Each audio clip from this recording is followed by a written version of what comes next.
live, so it's doing the countdown now. All right.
Benjamin Franklin once said, "An investment in knowledge pays the best interest." This is Said Talks Money. No matter who you are, no matter what walk of life you're from, we all want financial independence, and getting it isn't hard. You just need the right wisdom from the right person. If it's savings, investments, or financial freedom, we're talking about it. Welcome to your new home. This is Said Talks Money. And now your host, Said McMillan.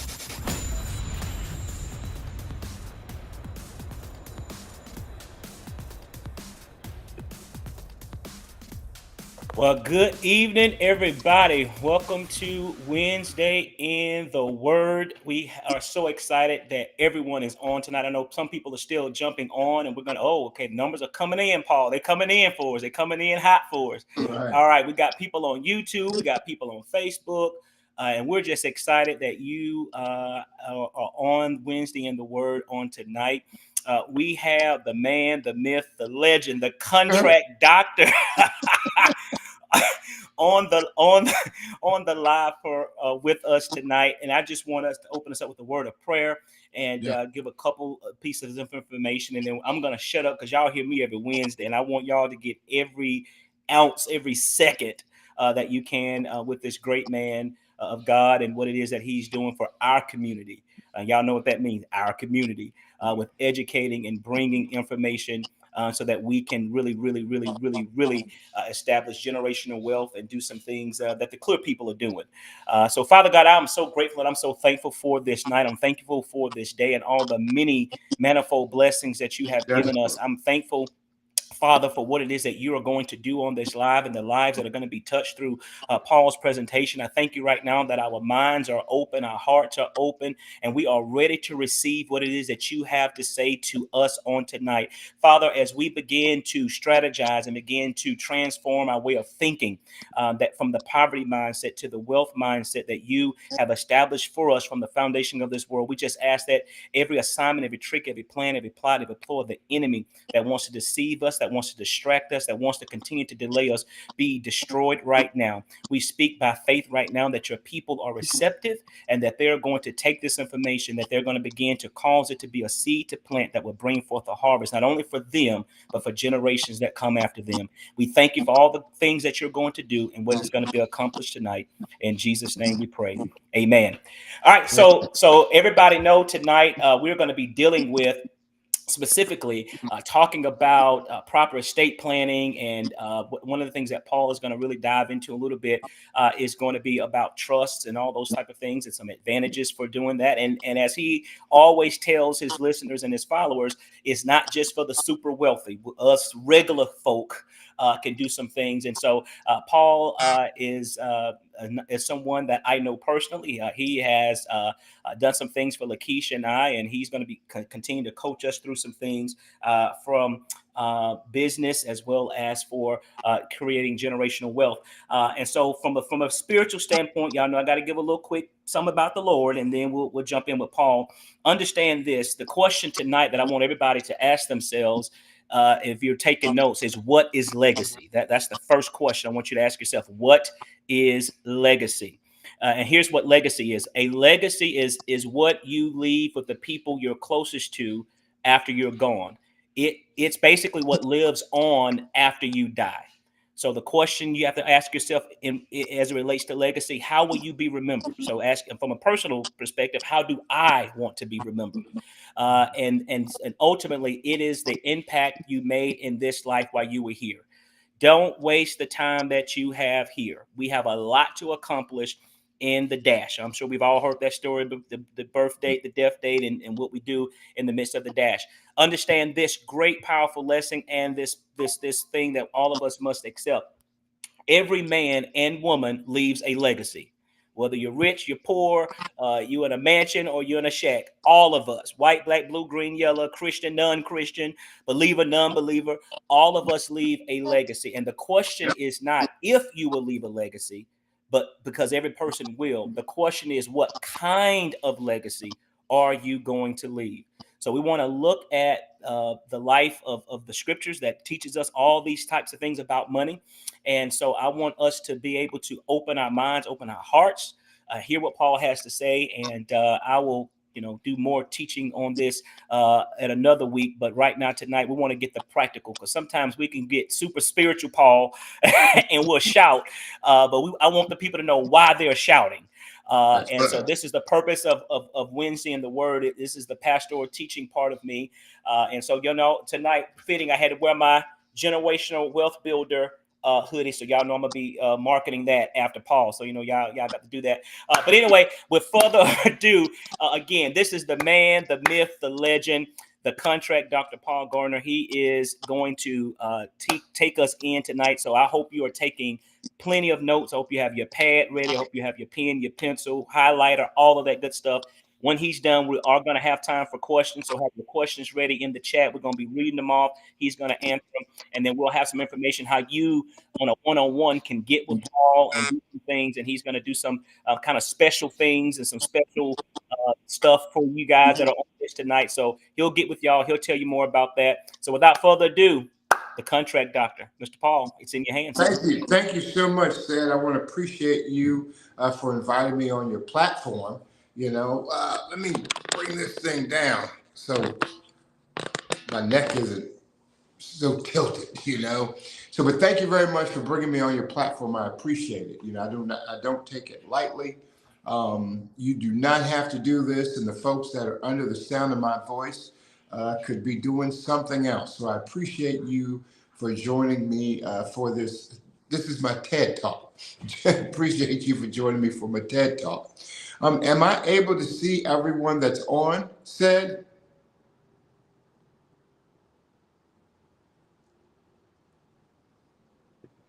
No, they're just able to see you and hear you. Okay, sounds good. Okay, cool. So let's talk about, let me start here at the bottom of the rung. So everyone ought to aspire to have 3 levels to your empire, okay? Everyone should aspire to have 3 levels to your empire. The first level is going to be your operating LLCs, okay? So your operating LLCs are what most people think is their highest level. As soon as they form an LLC, a lot of people are very excited, and that's good, but I just want to caution people to hold on to the excitement, because the LLC is the bottom rung of your 3-part empire. So on the bottom is your operating LLC. And we say operating because you're going to operate that entity for profit, okay? Next, on the middle level, that's going to be your holding company. Okay, and holding companies are very important to your 3 levels. So your holding company is in the middle, and I want to make an important distinction that your holding company only holds. Okay, that's very much different from your operating company. Remember, the bottom rung is your operating company that operates. Your middle level is your holding company that only holds. So your holding company cannot operate, and your operating company cannot hold. Okay, we'll break that down a little bit later. And then, of course, the subject matter really of tonight's TED Talk is your top level, which is your trust.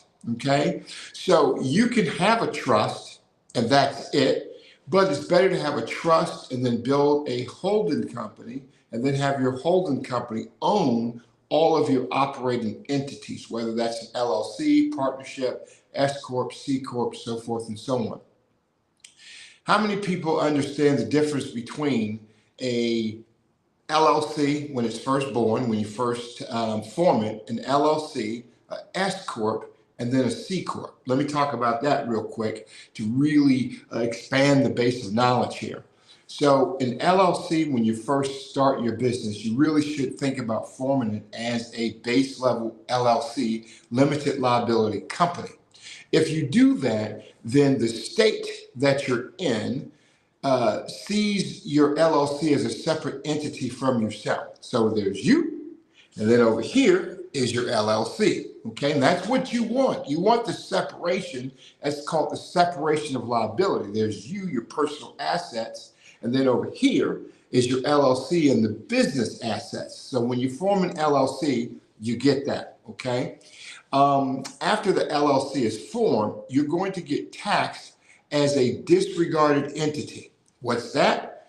Easy, because when you first form your LLC, the state sees you as yourself, and then over here, it sees you as a separate entity. Your LLC is a separate entity. That's your state level.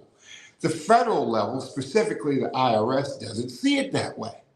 The IRS says that they are going to regard both sides of what we're talking about here as a disregarded entity. So you are going to file your IRS Form 1040, your tax return, your 1040.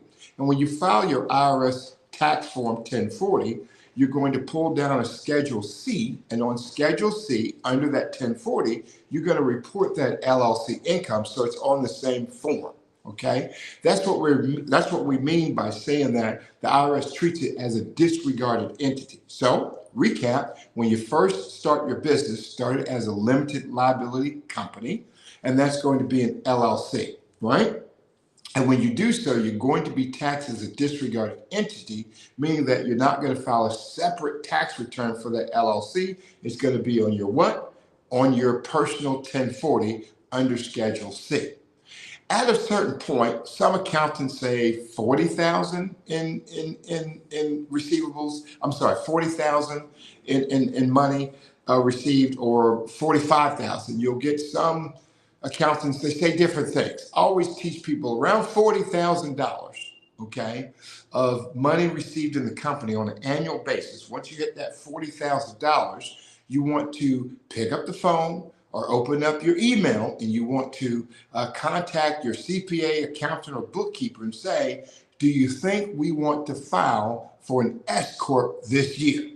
Okay, and what's going to happen is, if they say yes, you're going to keep the underlying LLC, but you're going to go back to the federal government and say, I want to be taxed as an S Corp. So that's very important. Let me slow it down and say it again. I heard a very famous accountant in some ads tell folks that do away with your LLC and get an S Corp, and that's incorrect. You cannot do away with your LLC and get an S Corp. That's not how it works. You will keep your LLC and just change your tax designation from being a disregarded entity to be an S Corp. So when you first file your business, you're going to file it as a simple LLC. You're going to be taxed as a disregarded entity. Right around that $45,000 mark, you're going to ask your accountant, CPA, bookkeeper, do they recommend you changing that status to be an S corp. That's around 40, 45,000. Here's the big one, the C corp, as in cat. Once you start raking in $1 million annually, that's when you want to start taking a look at becoming a C corp, as in cat. Okay, so any of those plus the partnership can be in the category, that bottom rung, that bottom level here. Any three of those can be in that bottom rung and be your operating entity. So remember, whatever you choose, right, that's your operating entity because you're operating it for profit, right? Now, your middle one, your next one up, your middle one, that's your holding company, and that has to simply hold. It can't operate for profit. It can't turn a profit. Your holding company should be just merely holding the assets holding the assets on behalf of your underlying operating entities, okay? For instance, if you run Turo is the car rental company, you should operate Turo in this fashion. Your holding company should own title to your vehicles, and then your holding company should rent the vehicles to your operating LLC, and that operating LLC is going to forward face the public. So when the public is thinking about your Turo company, they're really only doing business with your operating entity. So if something should happen during that Turo ride and they want to sue you, they're going to sue what? They're going to sue your operating entity. But guess what? Your operating entity owns no assets. The car, which is the most expensive asset of your Turo business, would be owned by your holding company. And that's one way to keep your assets safe. Many, many different ways. But what we preach and practice here is we talk about asset protection. And there's many, many, many nuances and levels to asset protection, which you'll learn some of them this evening.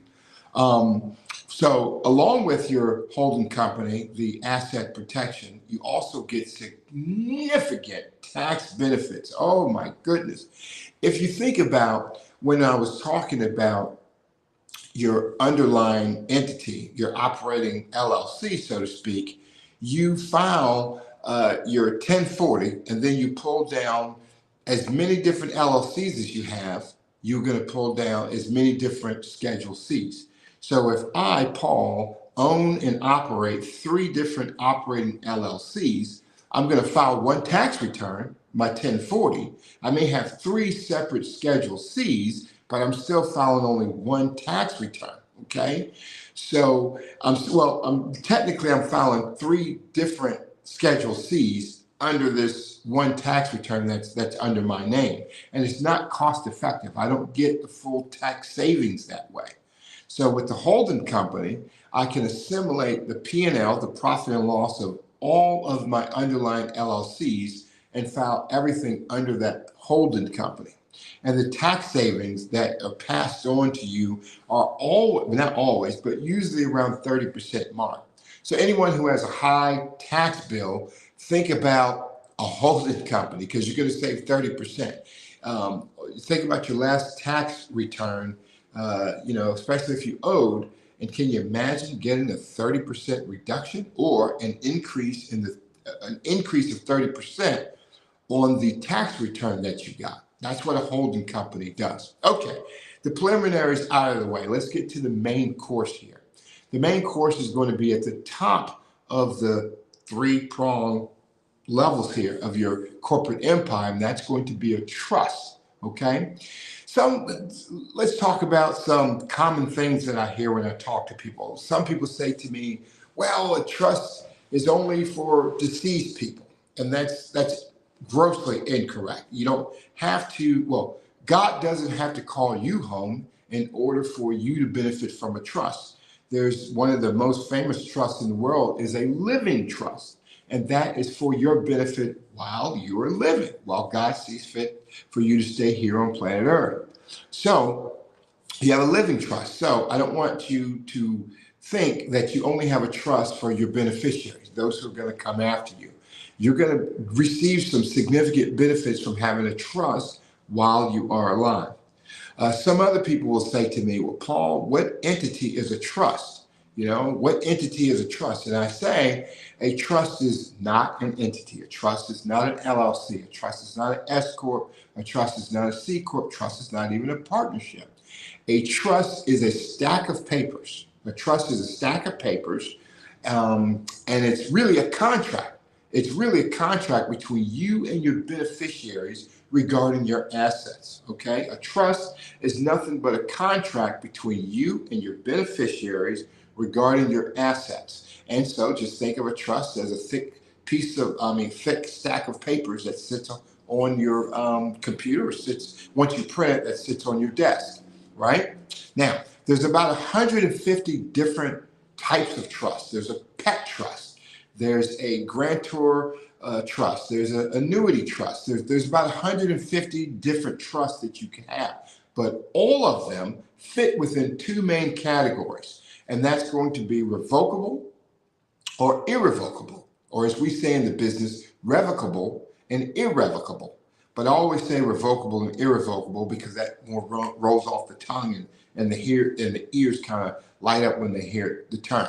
But if someone says to you revocable, they're talking about a revocable trust. And if someone says irrevocable, they're talking about an irrevocable trust. Okay? So let's talk about it. Let's get a little bit deeper into trust with the distinction that there's revocable and irrevocable trust. I like to break it down on three main wavelengths between a revocable trust and an irrevocable trust. Okay, so follow me here. Not going too deep, but follow me here. First difference, main difference, is in the names themselves. Okay, with the revocable trust, you get to revoke your authority.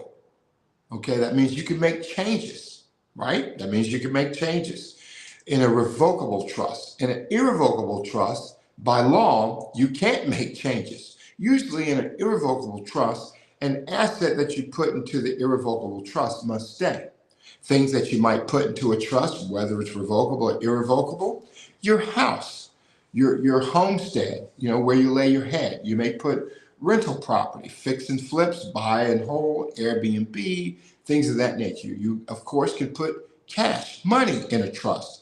You can put gold, silver. You can change the beneficiary of your life insurance and make your life insurance the beneficiary of your life insurance payout. So pretty much your trust is going to own your life insurance. You can put your life insurance inside of a trust. So you can put just about any and everything into a trust. Quick recap. Remember, I was saying with the revocable trust, whatever you put into the trust, you can change your mind. In the irrevocable trust, just like the word says, irrevocable, you can't change it. Why is there such a big distinction on this? Because, like Donald J. Trump had the Donald J. Trump Revocable Trust in New York City. And when he got in trouble with, I forget the nice lady's name, but he was having a little issues with her, and he paid her $120,000 to keep quiet so he could become president during the first term. And his lawyer, he gave Michael Cohen, Michael Cohen paid Stormy Daniels $120,000, and then Trump reimbursed his attorney $20,000 increments out of the Donald J. Trump Revocable Trust. Here's where they caught Donald by his pinky toe and pulled him down here. Attorney Bragg in New York was able to indict him because of this reason. And in a trust, you have to treat each beneficiary and the grantor as the same. So once Donald Trump pulled $20,000 the first time and gave that to Michael Cohen, he was supposed to also pull down $20,000 each for each of the other beneficiaries, which were his kids, Eric, I don't know everyone's name, and most importantly, though, his wife. Can you imagine if Donald gave his wife $20,000 all of a sudden? She'd probably collapse, and when she woke up, she'd probably say, why are you giving me this $20,000? And then he'd have to confess and tell the truth, and the gig would be up. So Donald Trump just merely gave $20,000 to himself. That's a violation of the fiduciary duty in a trust. So sometimes what you would want to do is, say your neighbor is going through a horrible divorce and your neighbor's house is worth $350,000, okay? And they're willing to sell it to you in a short sale for $200,000. That's a good deal. You're going to have $150,000 in equity, from day one, right? That's a good deal. You don't have $200,000 cash laying around, but you do have some property in your trust. Well, if you sell the property in an irrevocable trust, then you can't move it. You can't take advantage of the deal. And even in a revocable trust, you could sell the property, but then the proceeds, the sale of $350,000, I'm sorry, the sale of $200,000 from the property that you already own, once you sell that, the $200,000 purchase price, good heavens, I'm getting turned around here. The $200,000 that you're receiving from selling your prior home would have to go into the trust. And even if it's a revocable trust, you have to share that with other beneficiaries. So what if you could revoke your decision to put that property in the trust? You could take it out of the trust, and when you sold it for $200,000, then now you don't have to share it with anyone. You can take the $200,000, purchase your neighbor's house. So that's the difference between what Donald J. Trump did.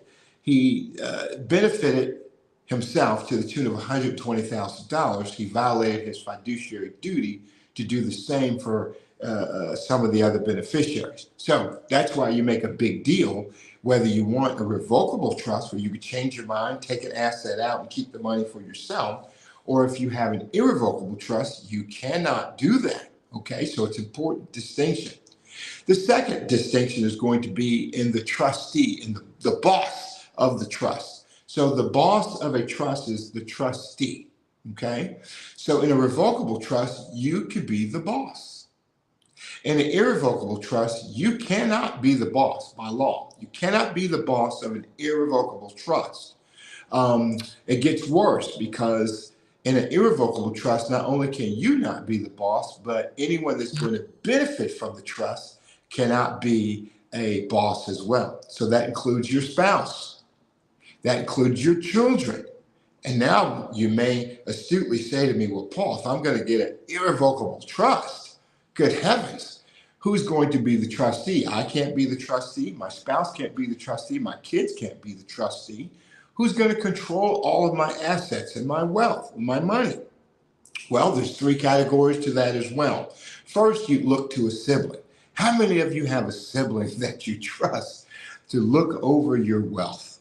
Okay, well, if you don't, then you move to the second category, and that's a trusted professional. You find a lawyer, a CPA, or a banker to be the trustee of your irrevocable trust. If that doesn't work for you, there's always that third category. And what we have these days, thank goodness, we have trust companies or trust corporations. You can actually hire a trust company to be your trustee of your irrevocable trust. Now, that's the category that I rely upon, because if I choose anyone else, they may pass away. And if they pass away after I do, then my trust may be in trouble. The continuity may be in trouble, the ability to continue after my death. So if you name a trust company as your trustee of your irrevocable trust, it's going to last a long time, right? Absolutely. So the third important distinction is going to be in the cost. Normally, an irrevocable trust is going to cost twice as much as a revocable trust. And right now, if you're taking copious notes, you're looking down at your notes and you're saying, wait a minute, why in the world would an irrevocable trust cost twice as much as a revocable trust? Because with a revocable trust, I can change my mind, okay? I'm the trustee, I'm the boss. So why would I want an irrevocable trust? Well, here's the reason.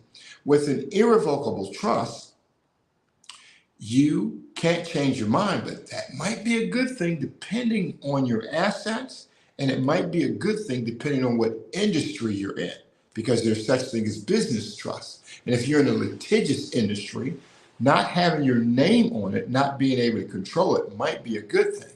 Let me ask you this. If you have a revocable trust, you have the ability to change your mind, right? And you could take an asset out of the trust as well, just as easily as you can put an asset in the trust. Well, guess who else knows that? A judge. A judge can order you in a revocable trust to take an asset out of such trust and use it to pay the creditor, or turn the deed over to a creditor, or to satisfy judgment. So for that reason, some of my clients choose an irrevocable trust. Even though it costs twice as much, they may choose an irrevocable trust to make sure that their assets are fully protected. Okay? So there you have that. Let's talk about the Rockefeller waterfall method in terms of a trust. How many folks know who John D. Rockefeller was? Well, he was the gentleman who he didn't invent trust. Okay, John D. Rockefeller didn't invent trust, but he was a very wealthy oil baron, and he was the first person to connect his life insurance policy to his trust. And he was also the first person to come up with the Rockefeller waterfall method inside of a trust. So he taught us two very important things: connect your life insurance to a trust, as well as do the Rockefeller waterfall method inside of your trust. So first, let's break down connecting your life insurance to a trust. I tell everyone that you ought to have a trust, no matter where you are in your station of life, whether you don't have two pennies, two nickels to rub together. Well, here on the Trump, it may be $200 bills to rub together the way this economy is going, but we won't talk about that. No matter if your income is taking a beating, you still should have a trust. No matter if you're able to breathe a little bit, you still should have a trust. And if you have a little bit of wealth, you have a little bit of, you can go on vacation next week at the drop of a hat, you still must have a trust, okay? No matter where you are in society, you should have a trust. And even at the lowest levels, I have a $499 trust, okay? I know of no one else in the industry that has a solid product for that low amount of money, $499. I have a revocable trust just for that. What you do is even if you draft, don't do it. I'm not advocating for you to draft a trust on your own, but even if you can't afford zero, I can't afford anything. You should try and draft a trust. But the important thing is to connect your life insurance policy to your trust. Here's what happens, okay? Even if you have term life insurance, and I'll break down that as well quickly. Life insurance is also broken down into three categories. There's term, whole, okay? Term, whole, and then universal life. Term, whole, universal life. Term life insurance means that you're gambling a little bit, okay? I don't like the casino, but if I have term life insurance, I might as well go down to the casino because you're going to gamble just a little bit. Term life insurance means that you're going to get life insurance for a particular time. There's a beginning and an end. 3 years, 5 years, 7 years, 10 years, 15, 20, 25, and 30. I believe that those are the terms that you can get, okay? The life terms that you can get. So term life insurance is you pick a term, beginning and end, that you think you're going to die. And if you die in the middle of that term or somewhere between the bookends of that term, you win, okay? Or at least your beneficiaries do. Your death benefit goes to your beneficiary. If you die outside that term, then you lose. The insurance company gets to keep your money, okay? And you have to start all over again. That's term life insurance. There's a particular term and you have to die within that term. Whole life insurance, you're probably already guessing, whole life insurance covers you for your whole life, your entire life, okay? And with whole life insurance, you see the beginning of cash value. And what that means is you can also borrow against the money that you're putting into the policy. That's an awesome thing, okay? So with term, you don't have cash value. With whole life, you get introduced to this concept of cash value, where they put, I think, 80% of your premium goes to pay your premium, and then the other 20% they invest. And as the market rises, that's more money that you can borrow against, okay? Let's talk about the last category. The last category of insurance is universal life. A lot of people know IUL, the IULs. Remember the IULs? It's all over social media. But universal life means that they're going to invest your money a little more aggressively. And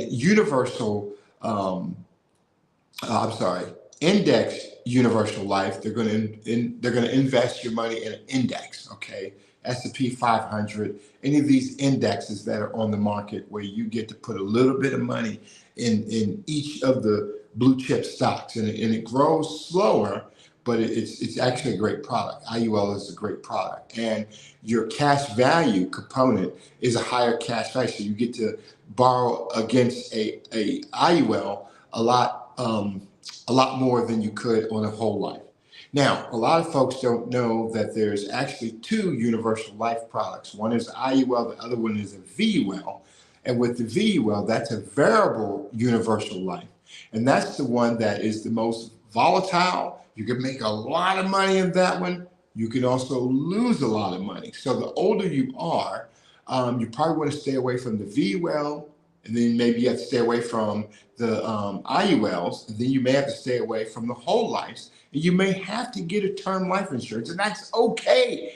Get a term life insurance if that's what your pocketbook or your wallet says that you have to have. Get it, because it's better than not having anything. And what you do when you get your life insurance policy, you are to tell your agent that you have a trust, and you want the beneficiary to be your trust and not any individual, not a person. What happens is if you leave your life insurance to a person, a named person, they're going to get 30% less than the premiums you paid for. So say I have $1 million policy and God calls me home this evening. God, don't do that, please. But if he does, that's his will, and we'll abide by it. Anyway, if I have $1 million policy, I've been paying for $1 million policy. I've been paying those high premiums for a long time, okay? And I intend for $1 million to go to my beneficiaries. Well, guess what? If I leave it directly to named persons, right? If I leave it to I name you, you're going to lose 30%. So you don't get hit with income tax, but you do get hit with estate tax, transfer tax. There's all sorts of taxes that are going to gift tax. There's 4 or 5 different taxes that are going to accumulate and take 30% of the value. So what happens? Use the same example. $1 million life insurance policy is going to yield about $712,000, which is what they will split my kids. Now, you may say, wow, that's pretty good. No, it's not. I paid premiums on $1 million. Why are they only splitting, my kids and fiance only splitting $712,000? Oh, absolutely. I didn't pay premiums on a $700,000 policy, right? Absolutely not.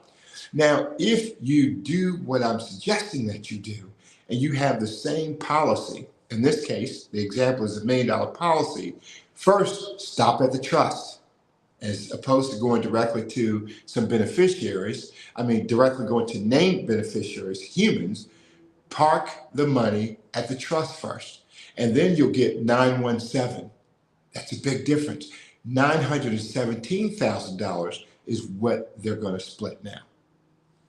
You want them to split 900,000 or 700,000? What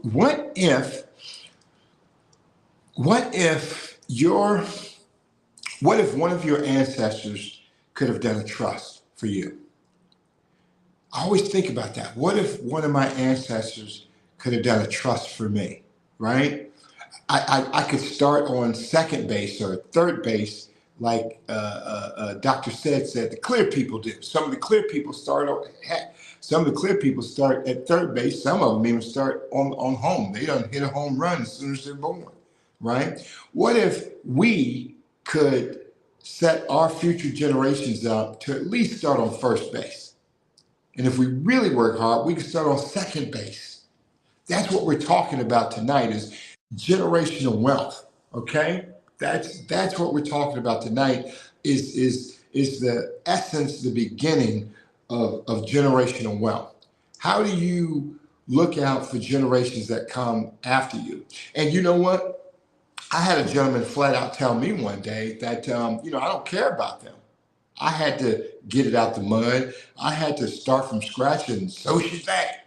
And you know what I said to him, which I think shook him up a little bit? I said, well, this next generation is going to be in competition. This next generation is going to be in competition like every generation is in competition, okay? Resources are divided amongst each generation in a competitive environment. And you know what's going to happen in the next generation? I'm going to make sure that my kids, my grandkids have the tools that they need to compete. I'm going to make sure they have the tools that they need to compete, okay? Through my trust. And your kids are not going to be able to compete with mine. Your grandkids are not going to be able to compete with my grandkids. I think that shook him up. I think he changed a little bit. I think he changed a little bit. Like, wait a minute. Oh, you're right. Absolutely, I'm right. Now, if you do your trust can last in most jurisdictions up to 400 years. 400 years. Yes. That's 19 generations, right? We are lucky to see 3 generations, maybe some of us 4. Well, your trust is going to last up to 19 generations, 400 years. Can you imagine 6, 7 generations from now, I have in my trust that they have to have an oil painting of me above a mansion fireplace? Seriously, that's in there. I want them pointing up at the oil painting and say, he started it. He got this thing started, right? The Rockefeller waterfall method. Let me talk about that. The Rockefeller waterfall method is where I've implemented in my trust. So if any of my subsequent generations come to my trustee, and they want to get money out of my trust, two things right off the start. You have to be gainfully employed, and then 2, you have to have a you have to have a life insurance policy on your life that benefits my trust. Think about that for a minute. The Rockefeller waterfall method says that anyone that gets money out of your trust has to have a life insurance policy on them that when they pass goes back to your trust. It replenishes it. Whatever you take out, you're going to put back, and then some. So the current Rockefeller family right now has about 400 members. And it's written that when the current generation of 400 people die off, $4 billion is going to move into the Rockefeller Family Trust.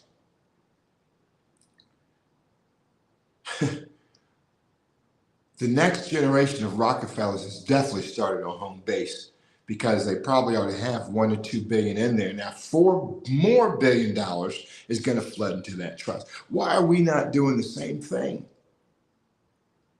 I hope we're in agreement that we're going to start doing some things different here tonight. We have to. We cannot continue to do the same things, get the same results, and then wonder why our collective group is dead last. And there's no sugarcoating it. We are. We all know how many times the dollar circulates in our community, how many times it circulates in other communities, and we have to do better. And that's the importance of me coming to you tonight, and thank you again, Dr. Seth, for putting me on your platform. That's the importance of me coming tonight, giving you the information. But we have a contract tonight between us two, right? There's a contract going on between us tonight. I am giving the knowledge, but you have to uphold your part of the contract, and that's you have to move forward with the information and implement it. Some of you are writing down my every word and you're learning a lot, and that's great. But I want to see you in the next quarter, no later than October 1st. By October 1st, 2025, everyone on this call needs to have a trust. Whether you purchase a trust from a professional such as myself, and you don't have to use me, okay? Just use somebody. Or if you just could not get the funds together, at least try and get a trust somewhere. It's very difficult because if you get it off of the internet, then you don't know what's in that trust that's going to hurt you. And you also don't know what should be in the trust that's not, that can help you or your family in later generations. Trust is not a document to be played with, okay? It's just not. It's too important. I'm coming up on my time because I want to leave some time for some direct questions. One of the last things I will say, in my personal trust, a lot of people like to hear some interesting clauses that I have. Well, one of the most interesting clauses that I have is that my revocable trust, I have two. I have a revocable trust and an irrevocable trust. Remember, I was saying that in a revocable trust, you have the power to do one. You have the power to put assets in, but you also have the power to do what? Take assets out, right? So what happens when we die and our next in line, our successor trustee takes over our revocable trust and inherits our power? Well, they would have the power to put assets in, and the successor trustee will also have the power to do what? Take assets out. Oh, wait a minute. Whoa, wait a minute. I don't know if I want them to take assets out. Well, one of the provisions that I have in my revocable trust is the second that God calls me home, not a minute later, I mean the second God calls me home, my revocable trust automatically converts to an irrevocable trust. Okay, so that's one way. Remember I said an irrevocable trust costs twice the money? That's a little insider tip of how you get the irrevocable trust but only half the money. So you start off with a revocable trust during your lifetime, and then once God calls you home, you lock the door behind you. Okay, that's one good tip. Another good tip that I can say to you that I also have in my trust is, I don't care if you want to talk about me when I'm dead and gone, okay? Meaning that at the family reunion, if you say, man, so one thing I have in my trust is no person can get over 5% of the trust value in any given year. So no one person can get over 5% of the trust value within the given year. That stops my trust from being defunded. Some people just getting the money, okay? And, someone's probably going to grumble, man, I wanted to do this. I wanted to start this business. I wanted to buy this car. I wanted to go to Harvard and I didn't have enough money, whatever it's going to be. Well, let me show folks. I used to be going to Howard, right? Howard University School of Law. But whatever folks are going to argue about, you can do it at the family reunion. I don't care. But if you ever take my trust to court, then there's a provision in my trust that says you and your entire lineage are automatically disinherited. Okay, that's to prevent foolishness. That's to prevent foolishness. All right, with that, the doctor said, I'm going to be quiet and open the floor for direct questions, which is important for forums such as this. Absolutely. Again, Paul, great information. And I'll tell you guys, Paul shared that with me and Lakeisha, and because she and I didn't even think of that. He asked us a ton of questions because again, every trust is going to be unique and fit your needs and your family needs and the vision, what type of legacy you want to leave behind. And one of the things at the end of our conversation with our intake meeting with him, he shared with us, the different types. And of course, anybody that know me, I want to kind of still be in control and power. So we knew off the bat, we didn't want to go irrevocable. And so she and I are serving as co-trustees together because we're both putting in the assets, et cetera, to fund the trust. But then he gave us a good point at the end. He said, your kids kind of how they are, but you don't know how they'll be in 20 years. You don't know how they, who they'll marry, what life will bring in 20, 30 years. And so he gave us that information. And so he included that with our trust that upon whoever's the surviving spouse, if I die first and Lakeisha's still around, and she dies first, I'm still around. Basically, when either of us goes, it automatically becomes an irrevocable trust. So unfortunately, again, we believe by God that our kids are going to be integral and good people and be free-hearted and share and all that kind of stuff. But to just make sure that, as he just said, no foolishness is going to go on we have that clause. And so there's a lot of other things that we're going to be implementing as we're finalizing our trust. That there'll be bonuses. If our kids go and get higher degrees, then they'll get something. Again, it's no knock at the other ones that don't, but everybody that knows me and Lakeisha knows that education is huge for us. We both have earned doctorates, et cetera, and so education is important to us again. And so those type of things. And of course, our trust has provisions that they have to do so many hours of community service and have to be gainfully employed or in education. So just saying, oh, well, mom and dad had left me this and I'm just going to sit at home. No, that's not going to happen. So, you can create those things. And so, Paul, while you were going, we had some questions and I'm going to pop them on the screen. Can you see the screen on your end, Paul? I can see you. Okay. All right. Can you see the question? Not yet. I saw them briefly before. Gotcha. All right. Well, someone had, can you have more than one trust? So what's the answer to that? I knew the answer, but I told them that you'll give them a quick, more in-depth answer. Yes. The short answer is yes, you can have more than one trust. In fact, when I was at a big law firm, I was at DLA Piper, which is one of the largest law firms in the world now. They taught us that you really ought to aspire to have 4 different trusts in your lifetime. It's really 4 different trusts. The first one is a revocable living trust, and that protects your family, okay? The first one should be a revocable living trust to protect your family. And then your next level trust is going to be a business trust. You're going to spin off all of your businesses out of your revocable trust, and you're going to now place them in a irrevocable business trust, okay? And then your third level on the trust is going to be an investment trust. An irrevocable investment trust.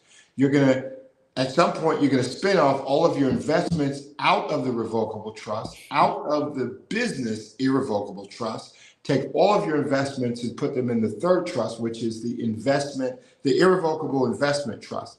You want to know what the fourth trust is? It's probably the most important.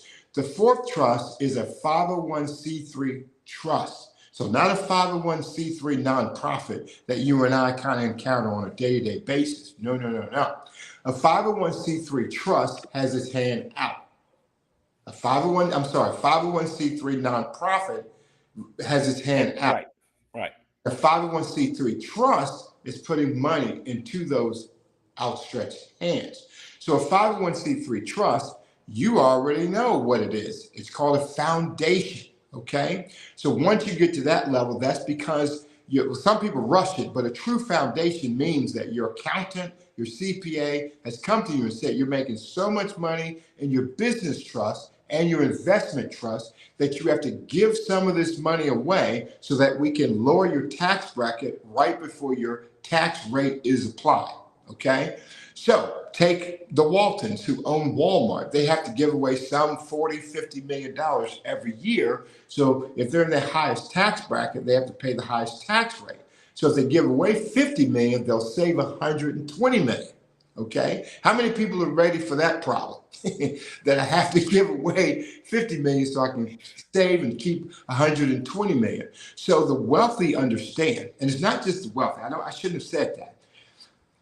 Well-to-do people understand that fourth trust allows you to do what we all like to do, and that's if you have to give money away, you want to give it away to Boy Scouts, you want to give it away to the Red Cross, or the well-to-do know that the best way is to give money back to themselves. Right. So that's the importance of that fourth trust, the 501c3 trust or foundation. You get to give money back to yourself. And you're talking about a whole new plateau of influencing friends and people when you can give away free money. You'll be surprised at all of a sudden who starts to like you. Right. All right. Next question from my aunt, actually, Janie Jackson. Do you need a board for your trust or just a beneficiary? No, you don't need a board. No. You just need a grantor, someone who's creating the trust, and then you need some sort of beneficiary. So either you're gonna have to name your named beneficiaries can be your pet now. You can have a gun trust, right? There's gun trust now, there's pet trust now. Of course, you can leave it to your beneficiaries can be your kids or your grandkids. There's a generation skipping trust. Generation skipping trust, where you don't leave any money to your children, skips over them and goes right to the grandkids. So that's a very interesting trust. Lots of tax savings in a generation skipping trust. But that's the answer there. Got it. Pastor Derek Tucker wants to know what's the basic cost of a trust for a dependent, or so to kind of get started. If somebody just wants to start the basics of getting things, what would be just a basic, and what would that include in a short answer? So an irrevocable trust is about $10,000. And don't turn off yet on me, folks. But an irrevocable trust is about $10,000. A revocable trust is about $5,000. And we're one of the first in the country to offer a basic trust that's only $499. Okay, so that's pretty remarkable that we're able to pack such power into a $499 instrument. So I would say for most people, that is the place to get started, is to hire me to draft your basic trust for $499. Okay. All right. Someone has a question. Very Walton, do you have to be current with all your LLC taxes before you can put the LLC into a trust or a holding company or all of those type of things? You don't have to be, but here's what happens. Remember, we're putting the LLC into the trust, or you're really putting the LLC into the holding company, then the holding company goes into trust. Right. However, once you get sued in your LLC, then you want the LLC. So here's what happens. I take $5,000 because I want to sue you, right? $5,000 to hire a lawyer to start a lawsuit. What's going to happen is that lawyer is going to attack your LLC, okay, your operating LLC, and just quickly discover that it has no money, no assets. So then that lawyer is going to do his due diligence and figure out that that operating LLC is owned by your holding company. Unfortunately, that lawyer now has to go back to his client and get another $5,000. So now they're at $10,000. He has to go back to his client and get another $5,000, because now he has to hire a Wyoming-based attorney, because your operating LLC is owned by your holding company that's based in Wyoming. And there's a big reason why we're in Wyoming, because Wyoming does not put your private information on a public website. It's one of the few states where you could form an anonymous LLC and practice anonymity. Like I tell a lot of people, if I leave my house in the morning and I get hit in a hit and run accident and I'm dazed and I'm groggy, can I sue the person who just hit me and ran off? And the short answer is no, because I don't know who they are. And that's the first line of defense with your operating LLC. A lot of people will put their private information on the state's public website. And that's a huge no-no. You can't make it easy for folks to sue you. You have to practice, at least if they don't know who you are, then you can't get sued. So you would start there with that. All right, we got some great questions that just popped in. My spiritual father, my bishop, Bishop Larry Sales, has a question. Can he put his 401k in a trust? Can a 401k be put in a trust? The short answer is yes, but it's a different term of art, because those are custodial accounts. Meaning, Mr. Bishop, you yourself really don't own that 401k. There's a custodian, whether it's T. Rowe Price, Merrill Lynch, or someone that really owns it, and you have direction over it. But what you would do is you would just call your custodian and have them assign the proceeds of that 401k to the trust. So they would take it out of your name. So Bishop, if you were ever to get sued, I know God's watching over you. That's not going to happen. But if you were ever to get sued, then your name would be removed off of the custodial record and your trust would be in place. So the short answer is yes. It's just a different term of art since it's a custodial account. Okay. My aunt popped another question. I have a great deal of real estate in my foundation, which she has a 501c3, the Monica Blue Foundation. the nonprofit organization with her, of course, her board. But she wants to know, is it best to take all the real estate out of the foundation, put it in her trust where she thinks she wants it? So what will, in a situation like that, what would you suggest?